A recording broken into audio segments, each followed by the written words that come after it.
Layla Bumba Oil Country, the Edmonton Oilers even up their Western Conference Final Series with a win in Dallas. They get the split, the all-important split, by defeating them 3-0.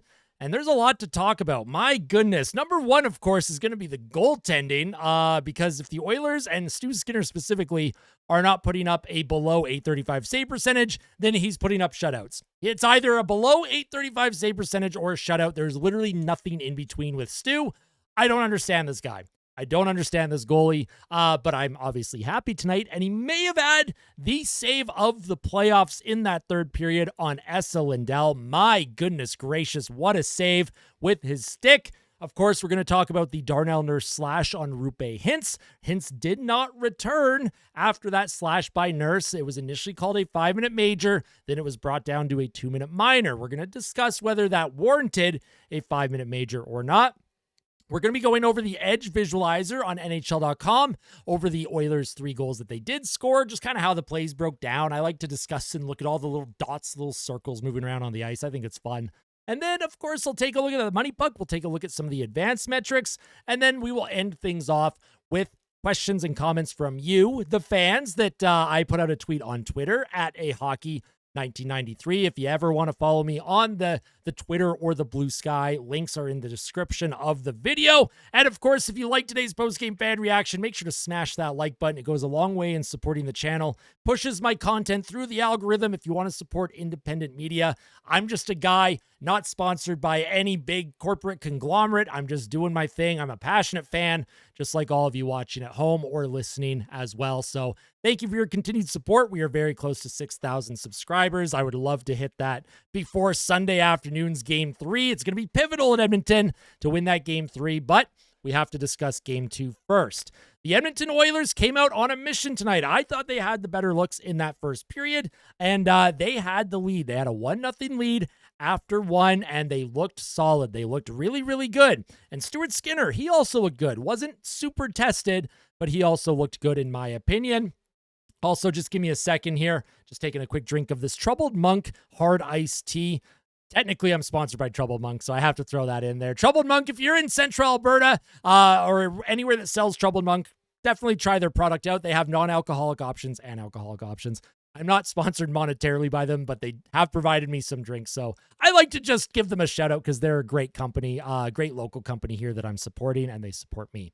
Anyways, you don't want to hear about that. We want to hear about the Edmonton Oilers. Let's get into the Edge visualizer here. Nugent Hopkins scored on the power play in the first period, and we're going to talk about the Oilers' power play, by the way. They had a 5-on-3 in the third period for 20 seconds and did nothing with it. In fact, they didn't do anything on the power plays that they had in the third. Dallas, they obviously pushed. The Oilers, they bent. They did not break. Nugent Hopkins, though, his goal in the first period came 5:51 in.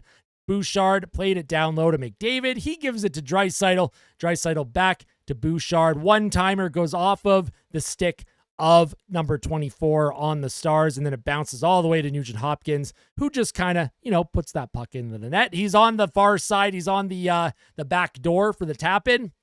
And a great reaction play by Nugent Hopkins. We'll just watch this one more time because I like seeing all the dots move around. Bouchard with the shot. Nugent Hopkins, he puts it in on his forehand. That is Nugent Hopkins' second power play goal of the series. And Nugent Hopkins, dating back to last year in the postseason against the Dallas Stars, he's been a Stars killer in Dallas. I think he likes playing in this building, the American Airlines Center.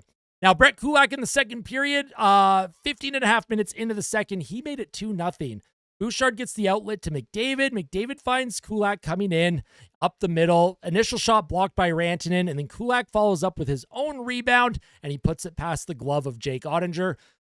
Jake Ottinger was beat a lot tonight. The Oilers hit a couple posts. There was pucks loose in the crease. The Oilers probably could have had about 5 or 6 goals tonight, but you got to give credit to the Dallas Stars defense for blocking things, clearing the crease. Jake Ottinger for making saves, reactionary, covering pucks. But I really do think this score did flatter Dallas until the third period, right? The third period, obviously, Dallas pushed. They had a power play of their own. They had their net pulled briefly in the third, but bad penalty on Zach Hyman, a slash. I don't know who took it. I don't remember who took the penalty for the Dallas Stars, but here, I'll scroll down. Rantanen took the slash. I thought they were going to award Hyman the goal. They did not. They must have determined that it wasn't going to go in, or maybe Hyman didn't have a clean look.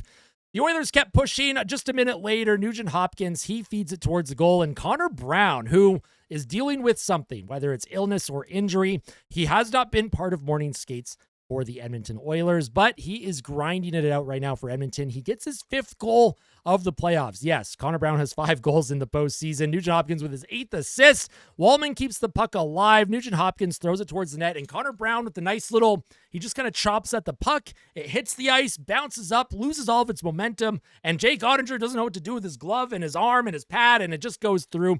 One of those weird, wacky tip goals that as a goalie, it's like, I don't know what I'm supposed to do. Connor Brown, you have a laugh. If you tuned into the live stream tonight, I was laughing my ass off at that goal. I thought it was a Connor Brown goal, right? That's the type of goal that I expect Connor Brown to score. He doesn't snipe these things. He gets those weird deflections. 5th goal of the season for Connor Brown. Now, if we take a look at the other stats in this game, shots on goal were even in the third period. Shots were 9-2 in favor of the Dallas Stars. My apologies. Oh my goodness gracious, my voice. 9-2 for the Stars in the third period. Edmonton, they just collapsed. They decided to play shutdown hockey. Dallas had some looks, and then when they got their high danger looks, Stu Skinner was there to make the saves, which you absolutely love to see. Stuart Skinner with his 3rd shutout of the playoffs, and the only goalie in Oilers franchise history who has more shutouts than Stu in their career in the postseason. It's Curtis Joseph with, I believe, 4, maybe 5. There's a tweet that I'll show everyone. I think Jack Michaels put it out. It has the actual stat, but face-off percentage, Edmonton's got to get better in the face-off dot. It feels like, I know they don't, but it feels like they lose every single face-off. They were 1 for 5 on the power play. That has to improve. That absolutely has to improve. The Oilers could have really, you need killer instinct.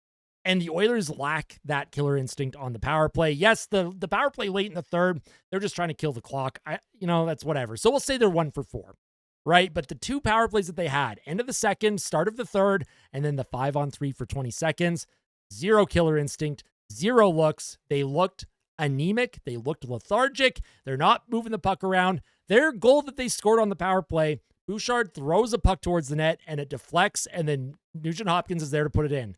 I don't think Bouchard was credited with a single shot on goal tonight. They need just shoot the puck and crash the crease, man. I don't know. Maybe I'm just super old school. Maybe it's a lot easier said than done. Credit to the Dallas Stars penalty kill. They have one of the best penalty kills for a reason. So Stars fans, I'm also giving your team major credit. They made the power play very uncomfortable for the Oilers.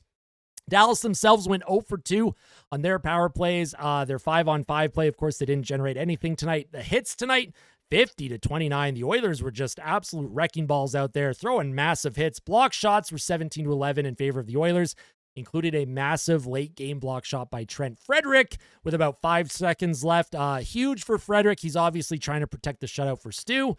Dallas, though, 27 giveaways. They're going to have to work on that before game 3. And then the takeaways were pretty even. But let's talk about the slash by Darnell Nurse in the third period. Obviously, as an Oilers fan, there's going to always be some bias, right? Now, for those of you who tune into my channel regularly, you'll know that I am as objective as possible. I really do try and analyze things from both sides, and I try to just come up with a conclusion that I'm like, you know what?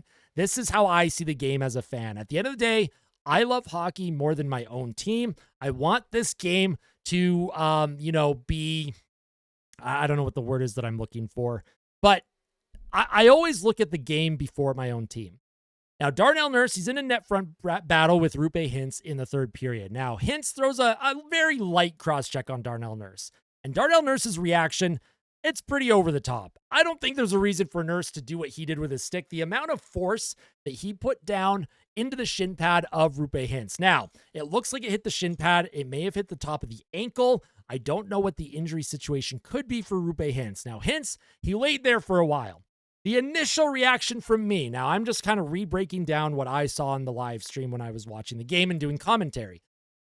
My initial reaction, I'm not going to lie, I was like, well, he's selling it. Obviously, he's selling this. But as it became pretty obvious that he was probably actually hurt, he couldn't really put weight on his leg. Obviously, we'll have to see if he plays game 3. I'd like to think that he will, but it was a hard slash. For Darnell Nurse, you why? Why are you even doing that? There's no reason. It's a bad penalty to take. There's absolutely no reason to do what he did. Darnell Nurse, absolutely, that's a penalty.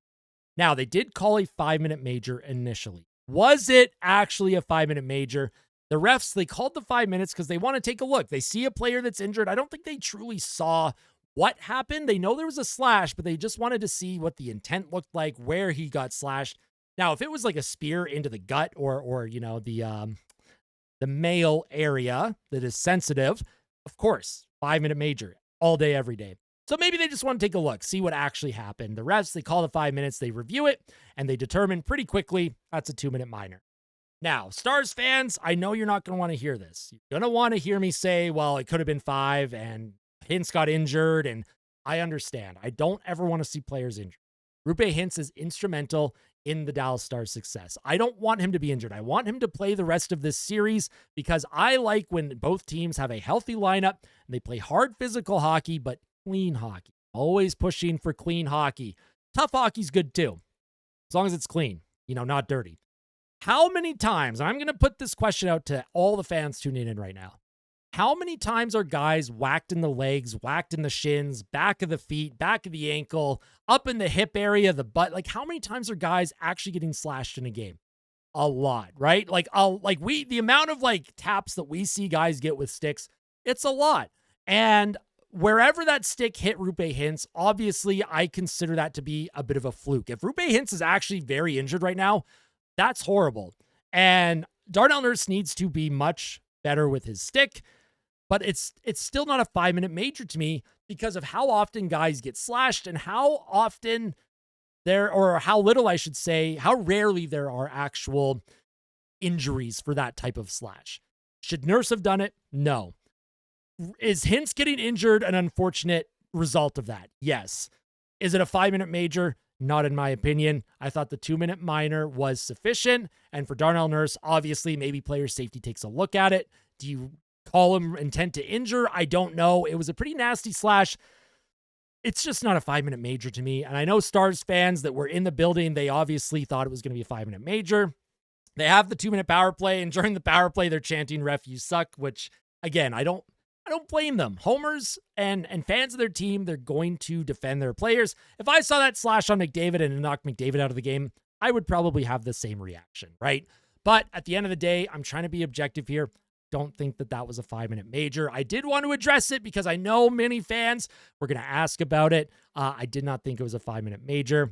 Now, why am I addressing it today instead of maybe the day after discussion tomorrow? Because tomorrow there will be no day after discussion because of how quick the turnaround is for the afternoon game on Sunday. So that's why I'm talking about it now. Now, as we move on here for the rest of the postgame fan reaction, we're going to MoneyPuck. Let's see what MoneyPuck says. The advanced analytics for the Oilers and Stars. Looks like the Oilers continue to hold the edge despite Dallas's push in the third period. The Oilers would have won this game about 60 to 63% of the time, according to MoneyPuck, according to their simulation. Expected goals in all situations, 4.18 to 2.87 in favor of Edmonton. If we look at the 5-on-5 expected goals, 2.49 to 2.08. The Oilers had a huge edge in expected goals at the end of the second, but obviously in the third, Dallas is pushing. The Oilers, look how little shot attempts they had at 5-on-5. Edmonton, they're just trying to lock things down, right? That's what they're doing. If we take a look at the Oilers' expected goals, Henrique and Brown were kind of the low Oilers for expected goals tonight. Ben, Lindell, Johnston, you had a lot of passengers on the Stars tonight. Heiskanen was below 50%. That's a rarity. That doesn't happen very often. But Hintz, Bischel, Petrovic, Sagan, Rantanen, Harley, they all had pretty good games for Dallas. Shutouts are not something that I expect the Oilers to get often. The fact that Stuart Skinner has 3 shutouts already is hysterical to me. No Oiler played below 10 minutes. Kapanen was the low Oiler at 10:01. And the high Oiler was Evan Bouchard, 23-33. Him and Brett Kulak have really locked things down for Edmonton. They don't give up anything when they're on the ice together. Now, let's take a look at what Natural Stat Trick says as well. I like to take a look at Natural Stat Trick because they have pretty good breakdowns on the high danger chances, the expected goals. Now, at 5-on-5, they have the high danger chances tied 11-11, and they actually have an edge in high danger or expected goals, to the Dallas Stars at 5-on-5. We go all situations. The Oilers have the edge. Obviously, the empty net attempt kind of really inflates the number a little bit. High danger chances, 14-13 Edmonton, but Dallas still had more scoring chances. The shots on goal, Edmonton had one more. Pretty even Fenwick. Dallas had more shot attempts, but obviously that makes sense because they were pushing in the third period. The Oilers, for the most part, did a pretty good job of shutting things down when they had to. And Stuart Skinner came up clutch, right? We love Stu here. That save that he made, that diving save with his stick, holy smokes, maybe the save of the playoffs for your Edmonton Oilers. Now, let's take a look at the fan questions and comments. I've already liked and bookmarked a few. This is not a fan question. This is just from Connor Halley, who is part of the Sports 1440, producer on Sports 1440 with Jason Greger. Posted a picture of this meme template.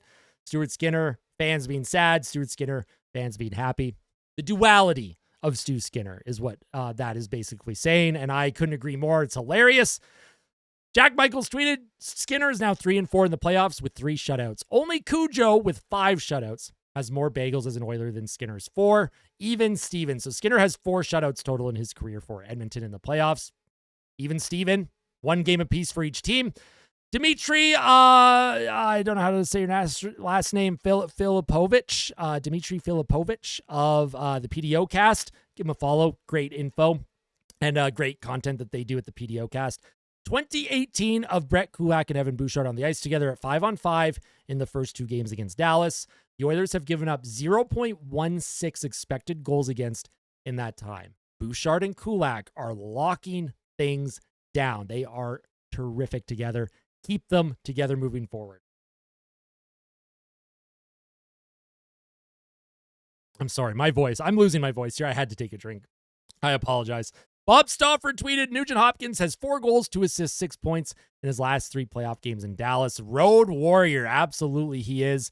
Zach asked the question, which Stu Skinner shows up in game 3?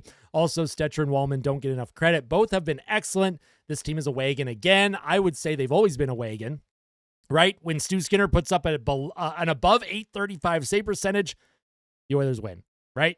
Below, they probably don't win. The fact that Stu hasn't put up anything in between a 1,000 or an 835 is hysterical to me. Patience is key. Hope will never die. Couldn't agree more. Hope will never die. Of course, you can get Oilers Nation t-shirts that say that. One of my good friends that I grew up with in my hometown, he goes to games all the time. I always see him wearing the shirt when he's on broadcasts. I love that. JH tweeted, great game overall by the boys. I agree. Stu looked really good between the pipes for his 3rd shutout in 4 games. Do you think there are differences in his play from game 1 that impacted the way he was able to make saves in this game? I thought Stuart Skinner was calm. Now, he's unorthodox. He still falls down. He still looks like he's panicking, but he looked comfortable. There were shots through traffic where he was actively looking through screens to get that glove save. There were moments where there's traffic in front, and what he's doing is he's low and he's looking for the puck. He's not worried about what's happening around him. He's looking for that puck. Those were keys tonight for Edmonton. Those were keys for Stuart Skinner, and it was a great bounce-back game for him. Of course, culminated with that unbelievable save that he made with his stick when he dove across the crease. I know Lindell didn't get everything on that shot, but oh boy, what a save that was.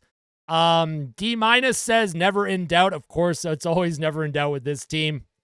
Bromsley asked, that game should count for 2, or said, sorry, didn't ask, that game should count for 2. Back home, baby. Oilers in 5 or 6. I really do hope so. The Oilers have taken home ice advantage. They have an opportunity now. 2 games at Rogers Place. I know one of them's a matinee, but 2 games at Rogers Place to really put a statement on this series. And Bouchard Believer asked, do you bring in Arvidsson or Skinner for Henrique, or do you keep the lineup the same for game 3 in Edmonton? Now, I'm assuming you're asking that because we're not sure how healthy Henrique is. He did take a bit of a shot to the head. He skated into Jason Robertson. It's not like Robertson threw an elbow into Adam Henrique. Henrique was skating back on defense, did not see where Robertson was, skated right into his shoulder head first. Henrique left the game periodically, or for a little bit, I should say, came back, not super effective. If you take Henrique out, you could move Nugent Hopkins down there, and then you could bring in a winger. You could bring in an Arvidsson or a Jeff Skinner.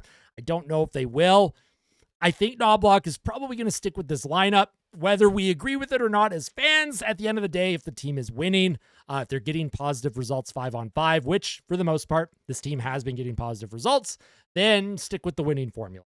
Right? So for the Oilers, I thought it was a great effort overall. I thought that penalty by Darnell Nurse was stupid, not worth a 5. I thought Stuart Skinner had the save of the playoffs.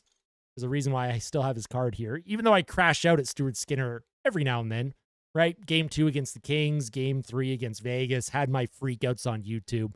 Hopefully less freakouts moving forward. I was calm after Game 1. I know a lot of fans were very unhappy with Game 1. There was a lot of heightened emotions in oil country, but I put out a tweet and I basically said, we'll just take a look at the tweet, actually. We'll take a look at the tweet that I sent out. I said that maybe, this was after Game 1, I said maybe I'm delusional, but this is the least angry I've been after a loss in a long, long time. A bad 20 minutes by the Oilers and a clutch power play by the Stars was the difference. It's a game of inches, and I have no doubt Edmonton bounces back and wins Game 2. We ride. Now, I also gave the Austin Hockey guarantee that the Oilers were going to win Game 2. So, listen, I had a quick look at the script.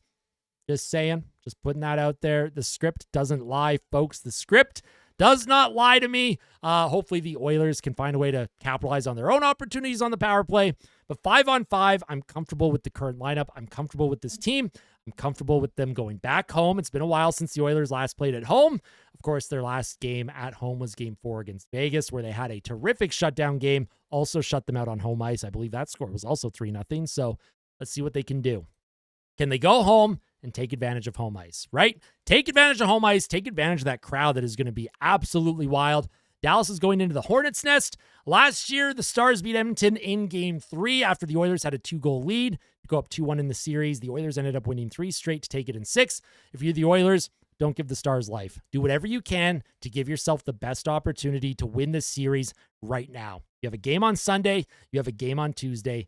Take advantage of both. We ride, folks. We ride here in oil country. Victory chain, as always. Tell someone that you love them before the game on Sunday. And, of course, fight like a kid. Fight like Ben, the Ben Stelter Foundation, always supporting them as well. I love you all, oil country. Stars fans, good game. Little fist pump for you. And we'll see you soon. Tomorrow, I will not have a day after discussion. I'm going to have the pregame report up for Game 3 tomorrow afternoon, late evening-ish. So keep an eye out for that tomorrow because the quick turnaround, matinee game on Sunday. I will also be live Sunday. So if you're excited to tune in on the matinee on Sunday, I look forward to seeing you. I love all of you, oil country. We'll see you soon. Take care. And let's go Oilers.